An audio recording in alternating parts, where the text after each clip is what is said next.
Welcome to Umbra Games.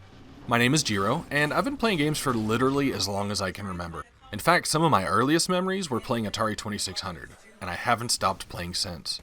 One thing that's become harder and harder to find in this age of clickbait and pay-for-clicks video game, quote, journalism, is a look at games simply from a more mechanical and objective standpoint. Instead of shoving a review score in my face, tell me what's in the game, and let me decide if it's for me. Not to mention, most industry genre classifications hold very little meaning these days. When I was young, RPG, or role-playing game, pretty much meant turn-based Japanese RPGs or Dungeons and Dragons-based stuff. Now it seems pretty much all modern games have role-playing elements.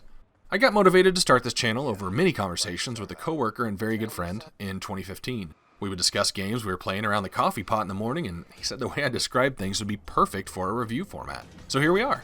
I did take some time off in 2019 and 2020, so there's a little bit of a gap, but I am back to cranking out new content as it comes.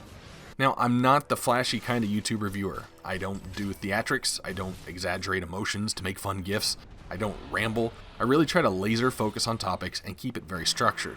And let's be honest, you'd rather see gameplay than my face taking up a quarter of the screen too, right?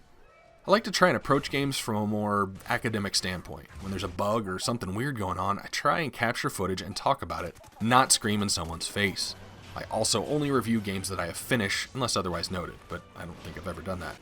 This is so critical to me. I was a Nintendo fanboy in my early days, but shifted in 1997 with Final Fantasy VII on PlayStation, and shed that fanboyism back then. I'm in this for the games. I don't console war. After about 5 to 10 minutes after turning on a console, the controller just kind of melts into my hands and becomes an extension of me.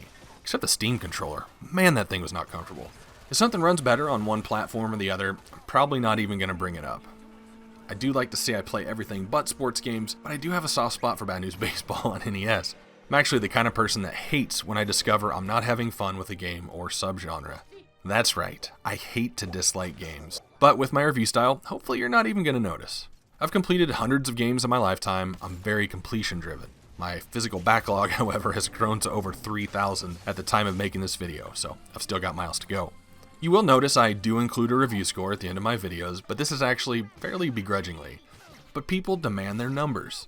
Not to mention I am a database guy, so being able to quantitatively sort things another way is pretty nice. But just keep this in mind. Those numbers are my personal opinion. You should always use qualitative descriptions and analyses of games to determine if something looks good for you, not just a pretty arbitrary number. I do construct my review numbers weighted on what I think is important for the game classifications that I have. Those classifications are even of my own creation. You'll see I do hybrid and subgenre and whatnot in my score breakdowns. I'm also not a fan of the A, B, C, D, F rating type scale where anything below 60% is an F, because that leaves a lot of numbers on the mid to low end of the spectrum that we could be using. You'll hear me say I use a true 0 to 100 with 50 as an average, just so we have a fuller range to use. I don't give games perfect scores, and few hit 90s in my books, but that doesn't mean they aren't awesome games. I've personally loved some games that I've rated lower, and I've trudged through some games that I've rated objectively high. I do often hesitate in recommending games to people. There's nothing harder than someone saying, "Hey, I just got a PlayStation 5 as my first console. What are some games I should buy?" Or, "Hey, I just bought my kid a Switch. What games should I get them?" Because everybody's different. I have a close friend that has limited gaming time and leaves it up to me to make him his must-play list. But I can do that fairly easily because we've been playing and talking about games for over 20 years together. So if you can answer those questions for someone and you don't know what kind of games they've enjoyed in the past or what they're into, you might be doing it wrong.